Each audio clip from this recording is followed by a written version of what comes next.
السلام علیکم ورحمۃ اللہ وبرکاتہ۔ کیا حال ہے آپ سب لوگوں کا؟ آج کا لیسن ہم سٹارٹ کرتے ہیں اپنا۔ آج ہم نے سورۃ الانعام کی آیت نمبر 70 سے پڑھنا ہے۔ تو لیکن پڑھنے سے پہلے ایز یوزول کوئی چھوٹی سی اچھی سی بات آپ سے شیئر کرتی ہوں، آپ کو تھوڑا سا جگانے کے لیے۔ تو آج ایک حدیث سے اپنی بات شروع کروں گی۔ حدیث اس طرح سے ہے کہ آپ یہ دیکھیں کہ دنیا میں ہم مفلس انسان کس کو کہتے ہیں؟ وہ انسان کہ جس کے پاس کچھ نہیں ہوتا، جو غریب ہوتا ہے، پیسہ نہیں ہوتا، یا اس کے پاس زندگی گزارنے کی ضروریات نہیں ہوتی، تو اس کو ہم کہتے ہیں کہ بہت غریب انسان ہے، بہت مفلس ہے۔ روز قیامت بھی ایک مفلس انسان ہوگا۔ وہ کون ہوگا؟ اس کے بارے میں ہم حدیث کے ذریعے سے پتہ چلائیں گے۔ آپ صلی اللہ علیہ وسلم نے ہمیں اس کے بارے میں بتایا ہے کہ روز قیامت جو مفلس انسان ہے وہ کون ہے۔ تو رسول اللہ صلی اللہ علیہ وسلم صحابہ کی محفل میں بیٹھے تھے، تو آپ نے سوال کیا صحابہ کرام سے کہ کیا تم لوگوں کو معلوم ہے کہ مفلس کسے کہتے ہیں؟ تو صحابہ کرام نے عرض کیا کہ اللہ کے رسول، ہمارے یہاں تو مفلس اسے کہتے ہیں کہ جس کے پاس درہم اور دینار اور ضروری سامان زندگی نہ ہو۔ تو رسول اللہ صلی اللہ علیہ وسلم نے فرمایا، ہماری امت میں مفلس وہ شخص ہے جو قیامت کے دن روزہ، نماز اور زکوٰۃ کے ساتھ اس حال میں آئے گا کہ اس نے کسی کو گالی دی ہوگی، کسی پہ تہمت باندھی ہوگی، کسی کا مال کھایا ہوگا، کسی کا خون بہایا ہوگا، کسی کو مارا ہوگا، پھر اسے سب کے سامنے بٹھایا جائے گا اور بدلے میں اس کی نیکیاں مظلوموں کو دے دی جائیں گی۔ پھر اگر اس کے جو ظلموں کا بدلہ پورا ہونے سے پہلے اس کی نیکیاں ختم ہو جائیں گی، تو مظلوموں کے گناہ لے کر اس کے پاس رکھ دیے جائیں گے اور یوں وہ جہنم میں ڈال دیا جائے گا۔ بہت ہی ایسی حدیث ہے کہ جس کو پڑھ کر خوف آتا ہے اور ڈر لگتا ہے کہ اللہ ہمیں ایسے لوگوں میں شامل نہ کریں، کیونکہ ایک ایسی حسرت ہے کہ ہم دنیا میں دیکھتے ہیں کہ جب ایک انسان سارے دین کے ارکان پورے کر رہا ہوتا ہے، نمازیں پڑھ رہا ہے، تو نماز کے بارے میں کیا آتا ہے کہ نماز برائی سے بچاتی ہے۔ تو اگر ایک نماز پڑھنے والا انسان نماز پڑھتا ہے اور ساتھ وہ برائیاں بھی کر رہا ہے، تو اس کا مطلب ہے کہ اس کی نماز میں کوئی کمی ہے، اس کی عبادات میں کچھ کمی ہے۔ تو وہ انسان کہ جو دنیا میں ڈھیروں عبادتیں کرتا ہو، ظاہر ہے وہ مطمئن ہوگا کہ بھئی میں نے تو اتنی نیکیاں کی ہیں، تو میرا تو انشاءاللہ تعالیٰ آخرت میں کچھ نہ کچھ چھٹکارا ہو جائے گا۔ لیکن اس کو یہ احساس ہی نہیں کہ اس نیکیاں کرنے کے ساتھ ساتھ وہ حقوق العباد میں فیل ہو رہا ہے،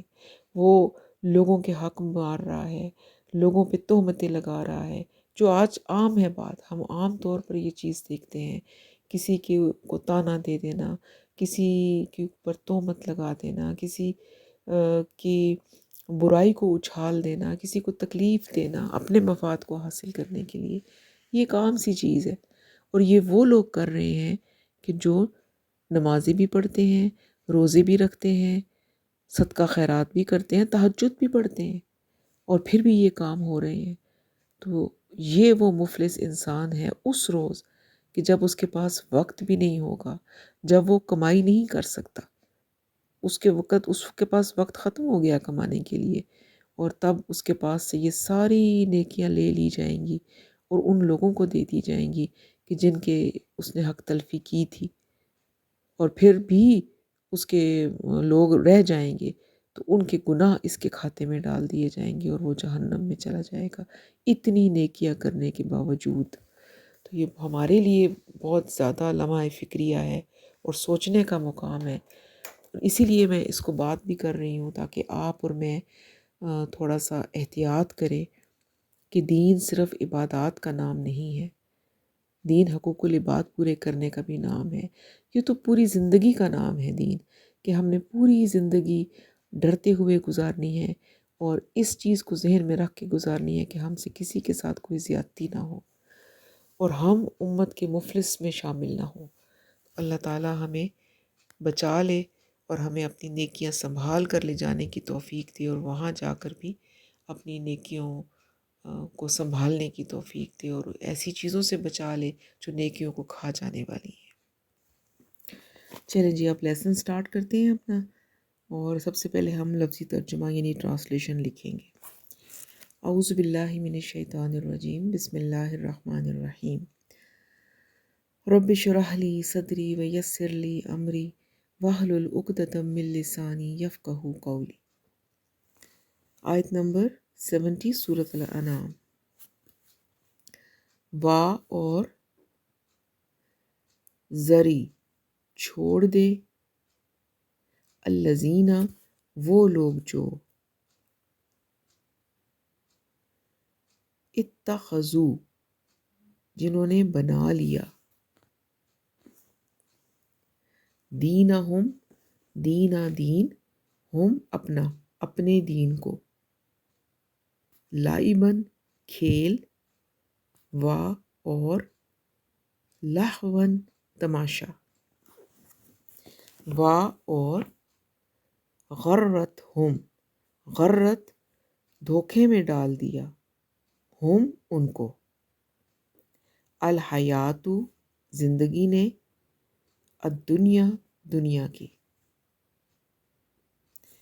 و اور ذکر نصیحت کریں، بھی اس سے، کس سے، بریکٹ میں لکھیں قرآن یعنی قرآن سے، ان تاکہ، تبصلا پکڑا نہ جائے، یہ جو نہ ہے اس کو بھی بریکٹ میں لکھیں،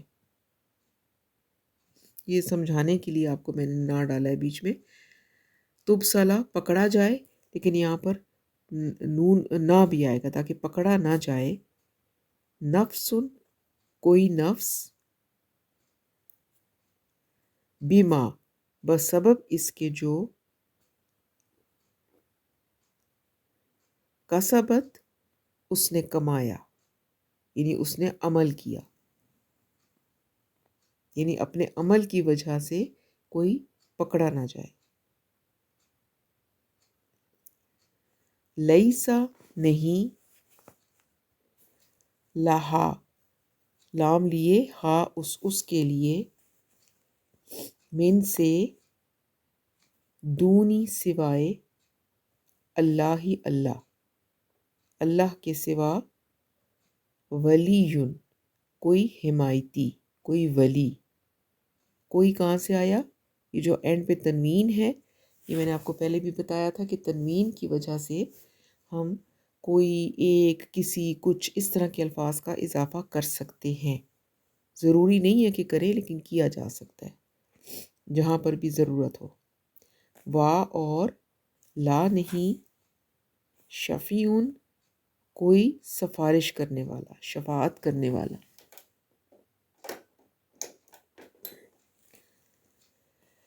وا اور ان اگر،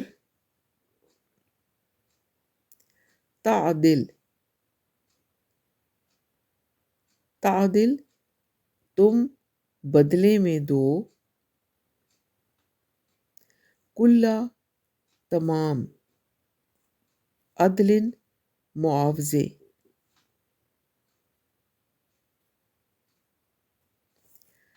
لا نہیں، یوخذ لیے جائیں گے، یعنی وہ معاوضے نہ لیے جائیں گے، من سے، ہا اس سے، قبول نہ کیے جائیں گے، اولئک یہی لوگ ہیں، الذین وہ لوگ جو، ابسلو پکڑے گئے، بما اس وجہ سے جو، یا بسبب اس کے جو، کسبو انہوں نے کمایا یا انہوں نے عمل کیا، یعنی اپنے کیے ہوئے اعمال کی وجہ سے یہ پکڑے گئے، تو ان کے ساتھ کیا ہوگا؟ لہم، لام لیے، ہم ان کے لیے، شرابن پانی ہے یا پینے کی چیز، من سے، حمیم گرم، یعنی ان کے لیے گرم پانی ہے پینے کے لیے، وا اور عذاب، عذاب ہے، علیم دردناک، بیما بسبب اس کے جو، یا اس وجہ سے جو، کانو وہ، یکفرون کفر کرتے تھے،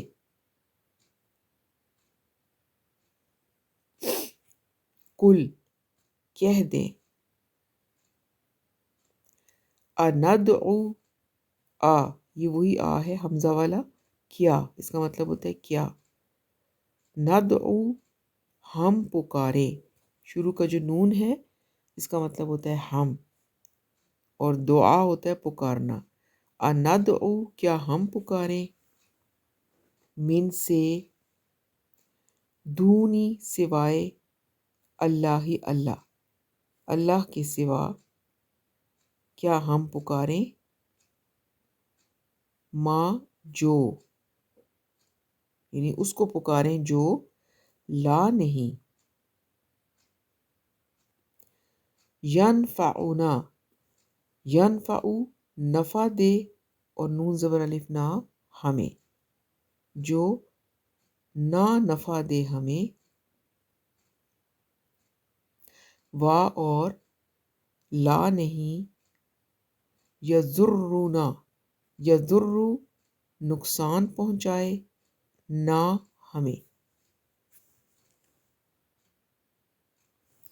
وا اور نردو ہم پھر جائیں، ردو پھر جائیں، اور نون ہم، اور ہم پھر جائیں، علا پر، اعقابینا اعقابی ایڑیاں، اور نہ اپنی اپنی ایڑیوں پر، اپنی ایڑیوں پر پھرنے سے کیا مطلب ہے کہ پیچھے کی طرف پھر جائیں، یعنی پلٹ آئیں، پیچھے چلے جائیں وہ، یعنی کہ سیدھے رستے پہ جاتے جاتے پیچھے کی طرف پھر جائیں، بعد بعد، اس جب، ہدانا ہدا ہدایت دی، نہ ہمیں جب ہدایت دی ہمیں، اللہ اللہ نے، کالذی کا جیسے، الذی وہ جو،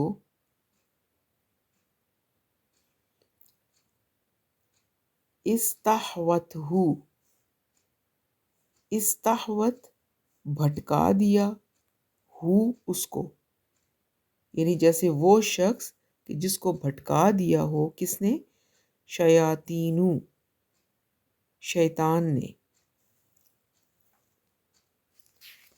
فی میں، الارضی زمین زمین میں، حیرانہ حیرانہ وہ حیران ہو،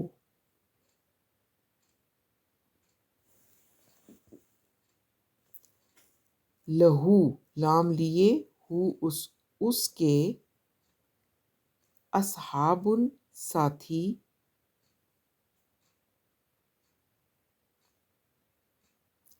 یدعونہ یدعو وہ بلاتے ہیں، ہو اس کو، یدعونہ اس کے جو ساتھی ہیں وہ بلاتے ہیں اس کو، الا طرف، الہدا ہدایت، ہدایت کی طرف.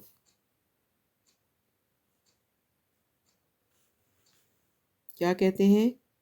آتینا، آ جاؤ ہمارے پاس.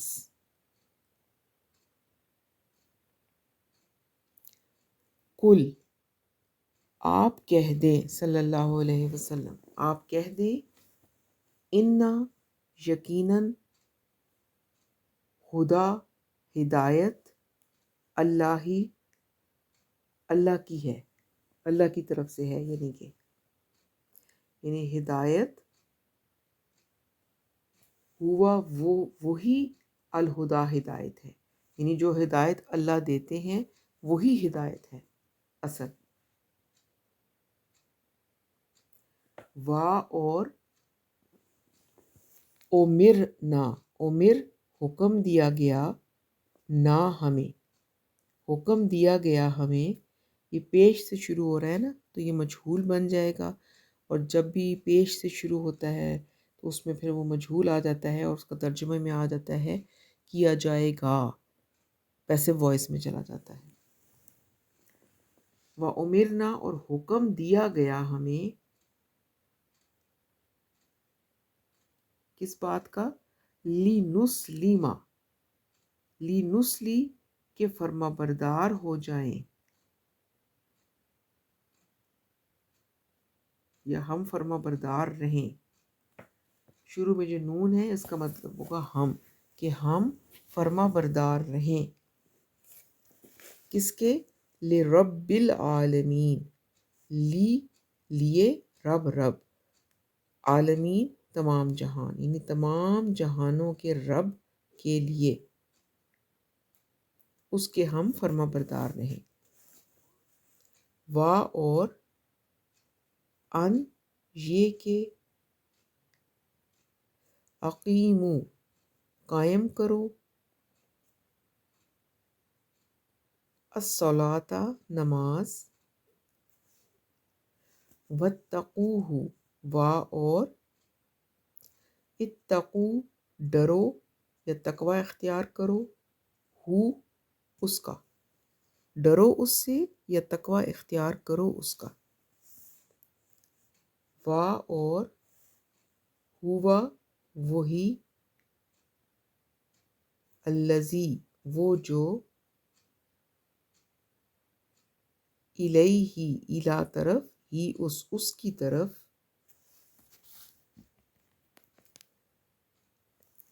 تحشرون، تم اکٹھے کیے جاؤ گے. شروع میں تا، تم،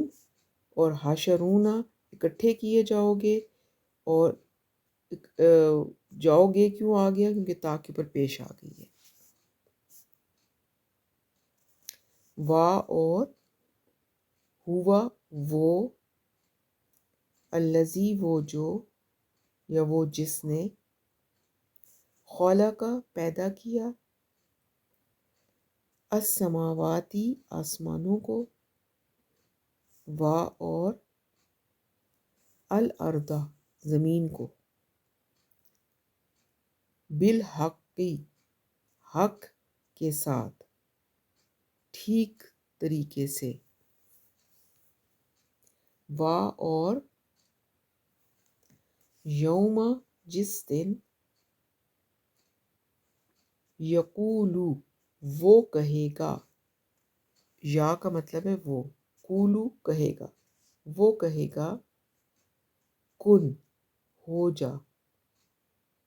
فیکون، ف، تو، یکون، وہ ہو جائے گا. پھر شروع میں جو یا ہے اس کا مطلب ہے وہ، اور کونو، ہو جانا.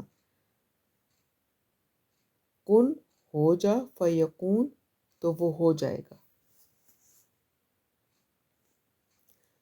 قولہ، قول، بات، ہو، اس کی بات، یعنی اللہ کی بات، الحق، حق ہے، سچی ہے. وا، اور لہو،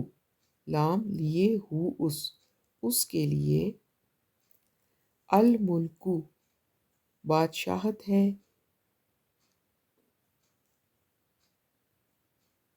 یا ملک ہے یا بادشاہت ہے،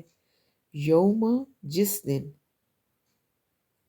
ینفخو پھونکا جائے گا، پھر یا پہ پیش آ گئی تو مجہول بن گیا، پھونکا جائے گا، فی میں سور، سور، اس دن سور پھونکا جائے گا، عالم جاننے والا ہے، الغیبی غیب کا، والشہادتی اور ظاہر کا، وا اور ہوا وہی یا وہ، الحکیم حکمت والا ہے، الخبیر باخبر ہے یا خبر رکھنے والا ہے۔ بس یہاں تک ہم آج کریں گے۔ اب اس کو تھوڑی سی میں آپ کو ایکسپلینیشن بتا دیتی ہوں۔ ہاں جی، ازر الذین اتخذوا دینہم لعبا ولہوا، اور چھوڑ دو ان لوگوں کو جنہوں نے اپنے دین کو کھیل اور تماشا بنا لیا ہے۔ تو اس سے کیا مراد ہے کہ وہ لوگ کہ جن کے لیے دین ایک مذاق بن گیا ہے، ان کے ساتھ مت بیٹھو، ان کو چھوڑ دو۔ کہ جب ہم ایسے جیسے لوگوں کے ساتھ ہم اٹھتے بیٹھتے ہیں تو ہم بھی نہ چاہتے ہوئے نہ دانستہ طور پر انہی جیسے ہو جاتے ہیں۔ تو فرمایا کہ ان لوگوں کو چھوڑ دو کہ جنہوں نے اپنے دین کو کھیل تماشا بنا دیا ہے۔ آج بھی ہمارے معاشرے میں ایسے لوگوں کی کمی نہیں ہے جو کبھی دین کے معاملے میں سنجیدہ ہوتے ہی نہیں ہیں، اور دین کو انہوں نے ایک مذاق بنا دیا ہے۔ ہر وقت دین کے بارے میں مذاق کرتے رہتے ہیں، انہوں نے اس کے بارے میں مختلف لطیفے بنا لیے ہیں۔ اور پھر ایسے لوگ بھی کہ جو مختلف قسم کی عجیب و غریب رسومات کھیل تماشے والی انہوں نے دین میں ڈال دی ہیں، دین کا حصہ بنا دیے، حالانکہ وہ دین کا حصہ نہیں ہے۔ جیسے مثال کے طور پہ آپ دیکھتے ہیں کہ مزاروں پہ لوگ وہاں بیٹھ کے قوالیاں کر رہے ہیں، تالیاں بجا بجا کے، پھر ناچ گانے ہو رہے ہیں جس کو انہوں نے دھمال کا نام دے دیا ہے۔ تو یہ سارا کچھ تو ہمارے دین کا حصہ نہیں ہے، لیکن انہوں نے اس کو دین کا حصہ بنا دیا، وہ تو دین سمجھ کر یہ سارا کچھ کرتے ہیں۔ تو یہ سب ایک لہو اور ہے، ایک کھیل تماشا ہے جو انہوں نے دین کو مذاق بنایا ہوا ہے۔ اس سے اللہ تعالیٰ روک رہے ہیں کہ چھوڑ دیں ایسے لوگوں کو جنہوں نے دین کو کھیل اور تماشا بنا لیا ہے، اور ان کو دھوکے میں مبتلا کر دیا ہے دنیا کی زندگی نے۔ یعنی ان کی ساری توجہ جو ہے، ساری بھاگ دوڑ وہ دنیا کے لیے ہے۔ وہ زیادہ سے زیادہ کمانا چاہتے ہیں، مال جمع کرنا چاہتے ہیں، جائیدادیں بنانا چاہتے ہیں، چاہے وہ کسی بھی طریقے سے ہوں، بائے حق اور بائے کرک۔ اور پھر یہ کہ وہ ان کے لیے دنیا اہم ہے، وہ یہ دنیا جو ہے وہ ہر کام میں ان کو یہ ہوتا ہے کہ دنیا کیا کہے گی، میں نے دنیا کے لوگوں کو راضی کرنا ہے، دنیا کو راضی کرنا ہے، اللہ کو راضی کرنے کی ان کو فکر نہیں ہوتی۔ تو ان کو دنیا کی زندگی نے دھوکے میں ڈال دیا ہے، یعنی وہ اتنا اس دنیا کی زندگی میں غرق ہو گئے ہیں کہ وہ اس دھوکے میں پڑ گئے ہیں کہ شاید یہی زندگی ہے، بس جو ہے آگے جا کے تو میں نے کوئی جواب دینا ہی نہیں ہے۔ تو ایسے لوگوں کے بارے میں یہاں فرمایا کہ چھوڑ دیں ان لوگوں کو کہ جنہوں نے اپنے دین کو کھیل تماشا بنا رکھا ہے، اور جنہوں نے اور یہ وہ لوگ ہیں کہ جن کو دھوکے میں مبتلا کر دیا ہے دنیا کی زندگی نے۔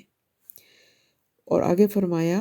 اور آپ صلی اللہ علیہ وسلم، ان کو کیا فرمایا جا رہا ہے؟ تذکیر کیجئے، نصیحت کیجئے اس قرآن کے ذریعے سے، کہیں کوئی جان اپنے عملوں کے سبب گرفتار نہ ہو جائے۔ تو کیا فرمایا کہ ایسے آپ صلی اللہ علیہ وسلم کو مخاطب کر کے اللہ تعالیٰ فرماتے ہیں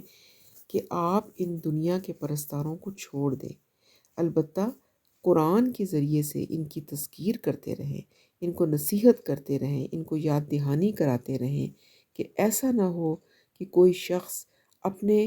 عملوں بدعمالیوں کی وجہ سے گرفتار ہو جائے۔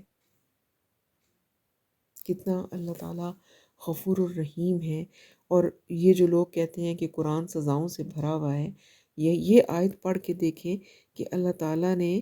وہ تو ہر طرح سے چاہتے ہیں کہ میں اپنے بندوں کو بچاؤں، ان کو جو سزا ہے آخرت کی اس سے بچا لوں۔ ظاہر ہے ایک قانون ہے کہ اچھا کرو گے تو اچھا پاؤ گے، برا کرو گے تو برا پاؤ گے، غلط کام کرو گے تو اس کی سزا ملے گی۔ تو جب غلط کام کی سزا ملتی ہے تو ہم صرف سزا کو تو نظر میں نہیں رکھ سکتے، ہم نے یہ بھی دیکھنا ہے کہ اس کے پیچھے کون سا عمل کیا گیا ہے جس کی وجہ سے یہ سزا مل رہی ہے۔ ایک انسان جو ہے اس کو قتل کر دیا جاتا ہے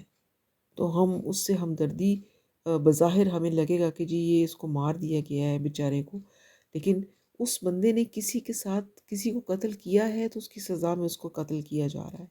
تو یہی چیز ہے کہ دنیا میں جب اللہ تعالیٰ نے سب کچھ سامنے رکھ دیا، بتا دیا،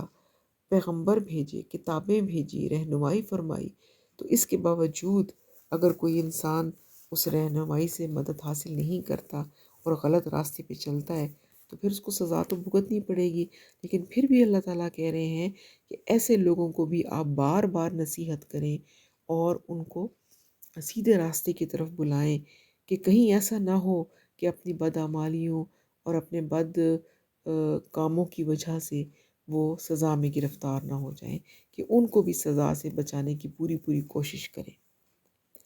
پھر فرمایا کہ پھر اس کے لیے نہیں ہوگا اللہ کے مقابلے میں کوئی کارساز اور نہ ہی کوئی سفارشی۔ تو یہ سارا کچھ کرنے کے بعد اگر کوئی انسان پھر بھی نہیں آتا سیدھے راستے پر تو اللہ فرماتے ہیں کہ پھر وہ روز کہ جس روز قیامت قائم ہوگی، عدل قائم ہوگا، اللہ تعالیٰ کی عدالت لگے گی، تو اس روز پھر کوئی وہاں پہ نہ کوئی سفارش کام آئے گی، نہ کوئی ولی کام آئے گا۔ تو اس روز حکم صرف اللہ تعالیٰ کا چلے گا، اور یہ جیسے دنیا کی عدالتوں میں ہوتا ہے کہ بڑے لوگ سفارشیں کروا کے اپنی سزائیں معاف کرا لیتے ہیں، یا کوئی حمایتی ایسا لے آتے ہیں کہ جس کی وجہ سے معافی مل جاتی ہے، تو یہ سارے کام وہاں نہیں ہوں گے۔ اس عدالت میں نہ کوئی سفارش چلے گی، نہ کوئی حمایتی کام آئے گا۔ اور اگر وہ فدیہ دینا چاہے، کل کا کل فدیہ، تو بھی اس سے قبول نہیں کیا جائے گا۔ تو تیسری چیز کیا ہے، ہوتی ہے دنیا میں پیسے دے کر، انسان پیسے دے کر اپنے کام نکلوا لیتا ہے، اپنے گناہ جو ہے وہ چھپا لیتا ہے۔ تو فرمایا کہ وہاں پر یہ بھی نہیں چلے گا کہ کوئی انسان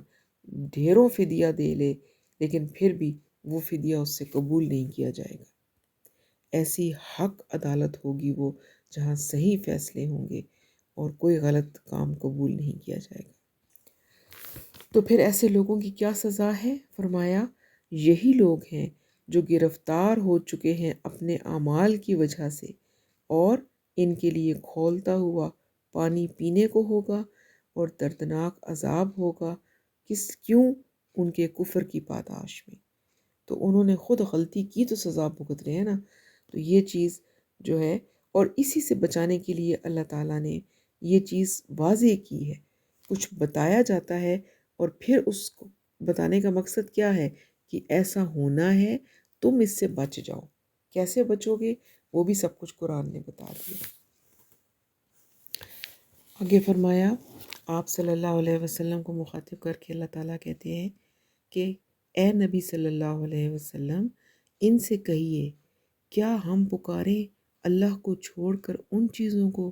جو ہمیں نہ نفع پہنچا سکتی ہیں اور نہ نقصان؟ تو آپ کو پتہ ہے کہ نبی صلی اللہ علیہ وسلم نے جہاں جس خطے سے دعوت کا آغاز کیا تھا تو وہاں پر کیا تھا،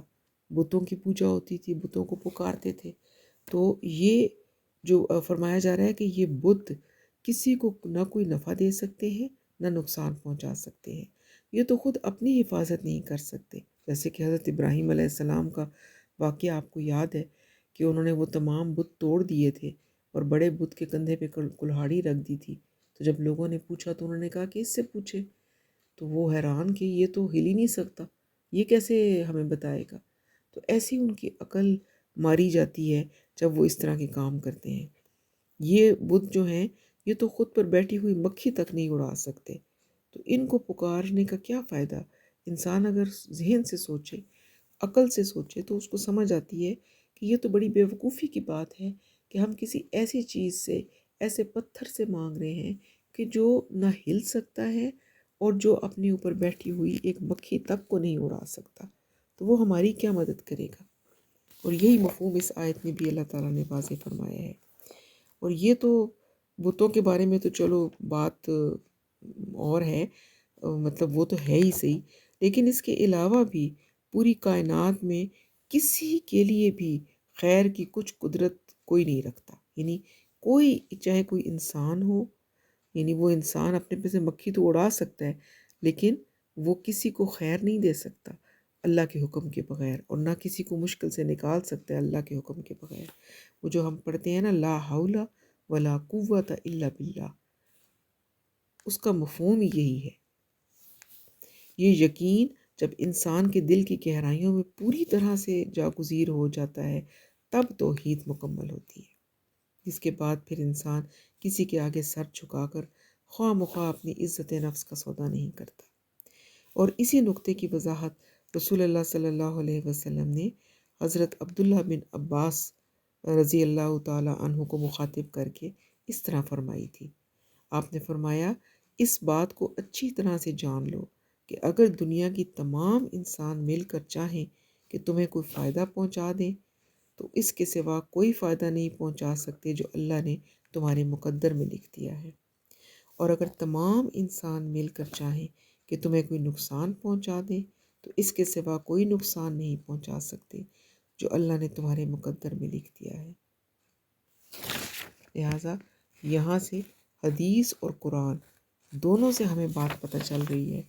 کہ، اور بات بھی ایسی ہے کہ جو عقل سے انسان سوچے تو اس کی سمجھ میں آ جاتی ہے، اسے کسی دلیل کی ضرورت بھی نہیں پڑتی کہ ایک ایسی چیزیں جو خود اپنے آپ میں محتاج ہیں تو وہ لوگوں کو کیسے نواز سکتی ہیں،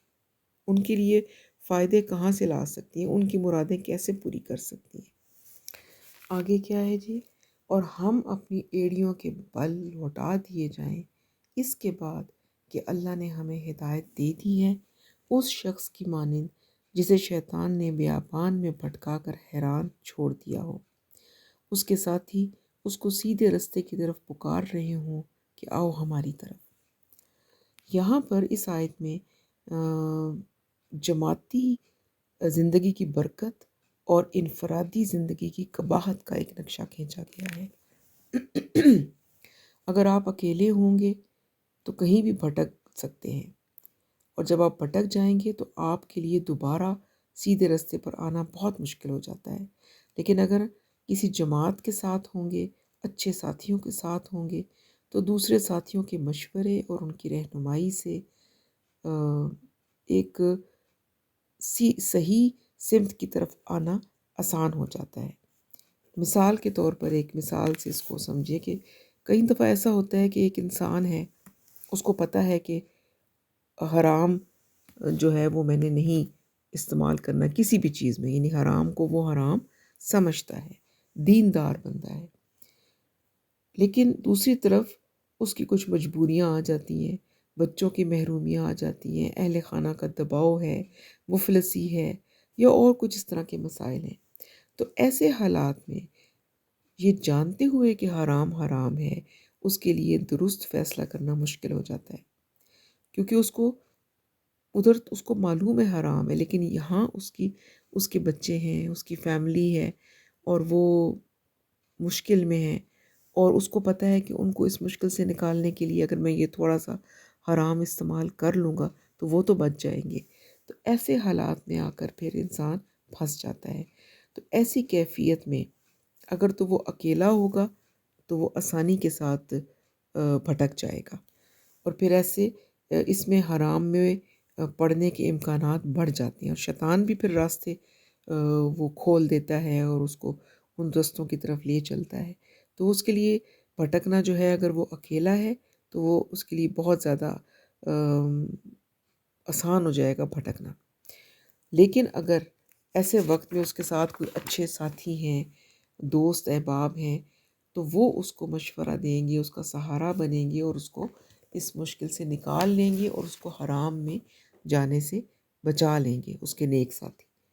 تو اس لیے جو جماعت اور نیک لوگوں کا ساتھ ہے وہ بہت ضروری ہے اس دنیا میں رہنے کے لیے، ہم جیسے خاص طور پر کمزور ایمان کے لوگوں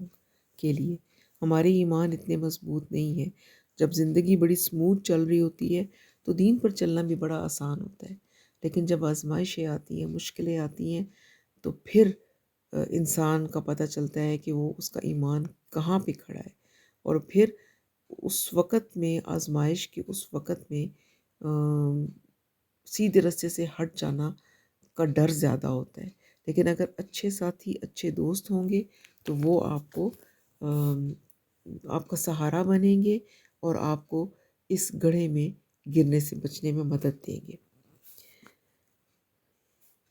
پھر فرمایا کہہ دیجئے یقیناً اللہ کی ہدایت ہی اصل ہدایت ہے، اور ہمیں تو حکم ہوا ہے کہ ہم تمام جہانوں کے پروردگار کی فرما برداری اختیار کریں۔ تو اصل ہدایت تو واقعی اللہ کی ہے، اللہ جس کو چاہتا ہے ہدایت دیتا ہے، اور اللہ ہدایت مانگنے سے دیتا ہے، لہٰذا جس کے اندر مانگنے کی ہدایت کی طلب ہوگی اللہ اس کو ضرور ہدایت دیں گے۔ آپ ہدایت مانگیں گے، آپ کو ہدایت ملے گی انشاءاللہ۔ اور دنیا اللہ تعالیٰ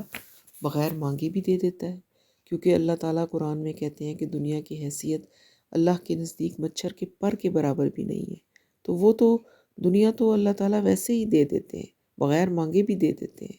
کیونکہ یہ تو ایک ٹیسٹ ہے، اسی کے ذریعے سے اللہ تعالیٰ نے اپنے بندوں کو آزمانا ہے۔ تو لیکن دین جو ہے وہ مانگے بغیر نہیں ملتا۔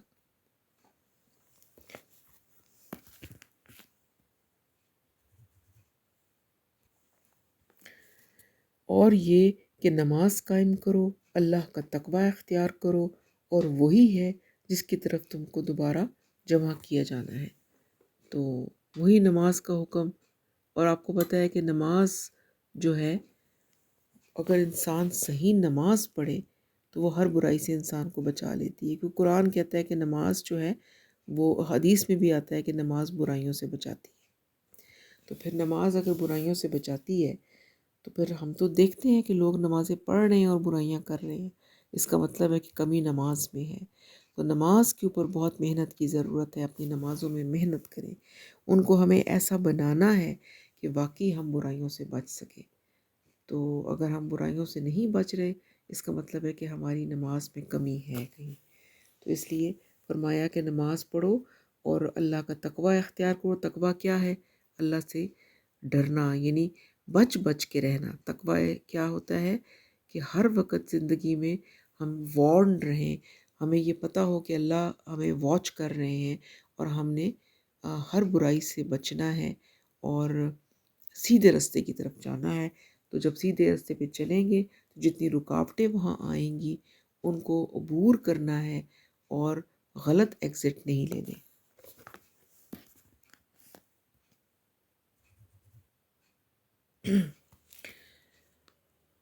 اور وہی ہے جس نے آسمان اور زمین بنائے ہیں حق کے ساتھ، یعنی کہ یہ آسمان اور زمین اللہ تعالیٰ نے، حق سے مراد کیا ہے کہ ایک خاص مقصد کے تحت بنائے ہیں، اور یہ بے مقصد نہیں بنائے گئے۔ اور جس دن وہ کہے گا ہو جا تو ہو جائے گا، کن فیکون، یوم یقول کن فیکون، یعنی جب وہ چاہے گا کہ اس پوری کائنات، یہ آسمان زمین، اس کی بساط کو لپیٹ دے جو کہ اس نے حق کے ساتھ بنائے ہیں، تو پھر وہ لپیٹ دے گا، اور اس کے لیے اس کا ایک کلمہ کن ہی کافی ہے، بنانے کے لیے بھی اور ختم کرنے کے لیے بھی۔ یعنی اللہ تعالیٰ جو ہیں وہ کسی مٹیریل یا کسی انرجی کے محتاج نہیں ہے، انہوں نے تو کہنا ہے کن ہو جا تو وہ کام ہو جانا ہے، اتنی قدرت والا ہے میرا رب۔ اور پھر فرمایا کہ اور اسی کے لیے ہوگی بادشاہی جس دن سور پھونکا جائے گا۔ تو اگرچہ اب بھی اسی کی بادشاہی ہے، اب بھی وہی مالک ہے، لیکن اس وقت دنیا میں چونکہ ایک قوانین کے تحت یہ دنیا چل رہی ہے اللہ کے، تو جھوٹے سچے اور بھی کئی بادشاہ ادھر ادھر بیٹھے ہوئے ہیں جو کہ صرف ڈراموں کے کیریکٹرز ہیں اور کچھ بھی نہیں ہے، مگر یہ سب کے سب اس دن ختم ہو جائیں گے جس دن روز قیامت سور پھونکا جائے گا، اور اللہ تعالیٰ پوچھے گا اس دن لمن الملک اليوم، کہ آج بادشاہی جو ہے وہ کس کی ہے، اور پھر کوئی جواب نہیں آئے گا، کیونکہ جواب کون دے، سب کچھ تو ختم ہو چکا ہوگا۔ پھر اللہ تعالیٰ خود ہی فرمائیں گے للہ الواحد القہار، وہ تمام غیب اور کھلی باتوں کا جاننے والا ہے، اور وہ کمال حکمت والا ہے، اور ہر شے سے باخبر ہے۔ اللہ نے اپنی صفات کی نام بھی بتائے، صفات بھی بتائیں کہ وہ غیب بھی جاننے والا ہے، وہ ظاہر بھی جاننے والا ہے، اور وہ حکمت والا ہے، اس کے ہر فیصلے میں حکمت ہوتی ہے، اور وہ ہر چیز سے باخبر ہے۔ یہاں پر ہمارا لیسن ختم ہوا۔ اللہ تعالیٰ ہمیں جو کچھ ہم نے پڑھا ہے اس پر عمل کی توفیق عطا فرمائے۔ سبحانک اللہم و بحمدک، نشہد ان لا الہ الا انت، نستغفرک و نتوب الیک۔ السلام علیکم ورحمۃ اللہ وبرکاتہ۔